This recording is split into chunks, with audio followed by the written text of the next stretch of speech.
音乐家贝多芬的第9号交响曲到单已经满200档啊！伊的家乡德国也有创作这首歌曲的地点奥地利，拢有做伙来举办相关的纪念活动。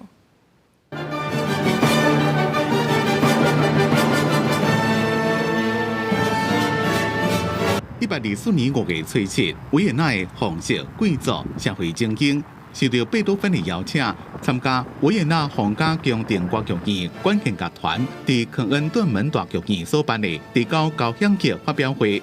迄当阵身体无爽快，耳孔听无，也已经12年唔捌伫咧舞台顶出现的贝多芬，亲自徛起咧指挥台，为了要纪念第9交响曲合唱诞生200周年。 德国柏林国家图书馆公开展示珍贵的贝多芬手稿乐谱顶头的修改，是创作的分量。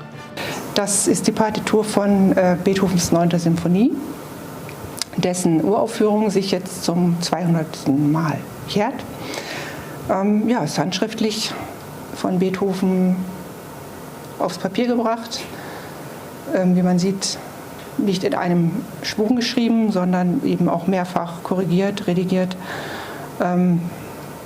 in verschiedenen Versionen durchgestrichen, wegrasiert, neu geschrieben, bis es eben jetzt zu dieser Partitur dann schlussendlich gekommen ist.